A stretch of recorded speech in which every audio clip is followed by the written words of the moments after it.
Savsavninki Dongzhuoni qasdlash planining mag'lub bo'lib, o'rnidan qochib chiqib ketishi. Yaxshimisizlar do'stlar, unda qolsa biz 3 podshohlikni yana boshlab ketdik. Savsav Chishingdo, ya'ni 7 yulduzli qilishni olgandan keyin uyga berib plan tuzdi. Yani adis deganda, yani Dongzhuoni yeniga berib, bu tuymagan paytdan foydalanib, shu xanjarni shu Dongzhuoga so'g'i qilish nomida uning yeniga kelib, o diqqat qilmagan paytdan foydalanib, buni qasd etmoqchi bo'ldi. Shunday adis degan bu xanjarni qo'yniga tiqib, Dongzhuoninki uyiga kirdi. Uyga borgandan keyin ham bularninki kunda boradigan muqim vaqti bor. Yarib kunda berayotganda bu. Boshqa vaqtlar borgan vaqtda endi Dongzhuo o'z yolg'iz o'tirgan. Ammo bugun borgan vaqtda buning yanında Lübu bog'lig'ini ko'rdi. Shuning bilan bu endi anslashga boshlaydi. Planning amalga oshmaydiganligini o'ylab qoldi. Nimishqa? Chunki Lübu degan zabardast palvon. Bu Savsavninki salla ish harakatlarning joyida emasligini, qasdash planini bayqab qolsa, bir xanjar, bir qilish bilan bu bir taraf qo'yish mumkin-da. Men ulan chatoq chiqdi bu ishda. Endi bu xanjarni buningga so'q o'tib bilan yenib chiqmasam, buni qasdga bo'lmoqda, plan amalga oshmaydigan bo'ldi deb turgan vaqtda Dongzhuo bundan so'raydi. Ajab kechikib qoldingizmi bugun deydi-da. Endi bularninki, yana Savsavninki muqim vaqti bor Dongzhuoninki kelgan. Kunda keladi, kechikmay, baldirmay olmaydi degan. Dal mushu kuni bu endi plan qilib, ancha-muncha ansirab degandek yo'lda oldirmayman, kechikib qoldi. Shuning bilan darhalla mening itim sal qiyirib qolgan. Shuning bilan kechikib qoldim degandan keyin, voy siz shunda bir yaxshi sanog'un turib, nimishqa yaxshi ot minmaysiz. Men sizga ot so'qilay. Bizningki Shilyandan kelgan nurg'un katta otlarimiz bor, noch otlarimiz bor. Lübu sizga ot tanlab bersin. Bu noch otdan birini tanlab akab bersin deb Lübu buyruq qilgandan keyin Lübu ot tanlashga chiqdi. Shuning bilan Savsav bu yerda nihoyatda xush bo'lib ketdi.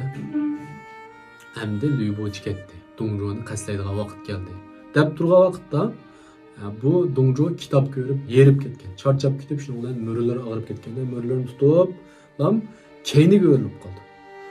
Savsavga keynini qilib turib qoldi. Shuning bilan Savsav naq mush paytni tutmoqchi bo'lib, Dongzhuoni keyniga kelib, qo'yniga tiqib, qo'lini xanjarni olmoqchi bo'lib turgan vaqtda endi Dongzhuo tuyuqsizda keyniga o'rilib qoldi.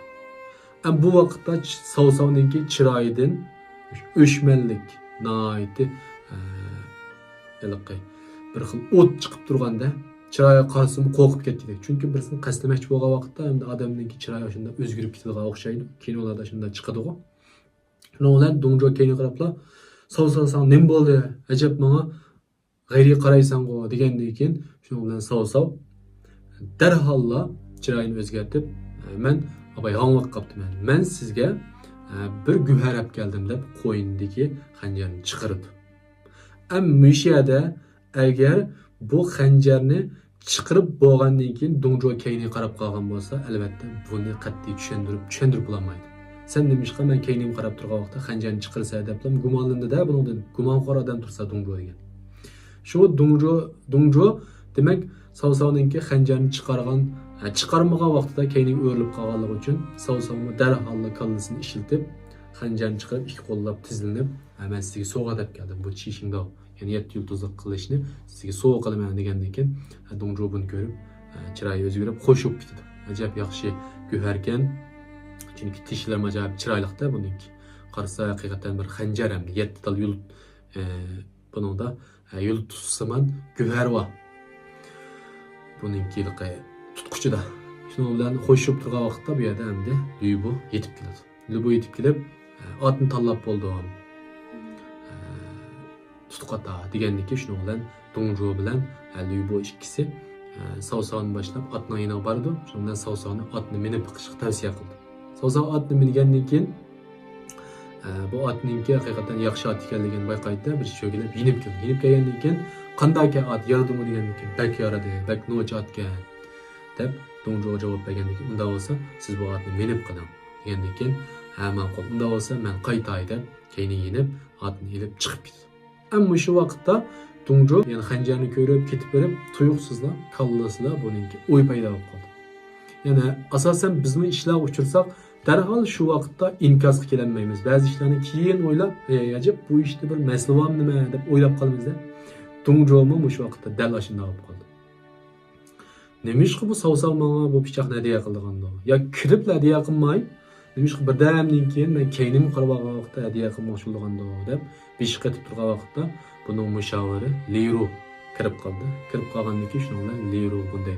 Shundan ish bo'ldi. Savsov shuni hadiya qildi menga, lekin buning chiroyi toz joyida emas degandan keyin unda olsa biz buni sinab boqdik.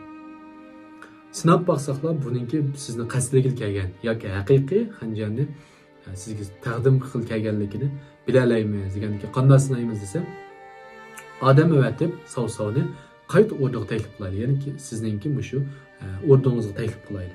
Agar savsov qaytib kelsa, buning niyati to'g'ri.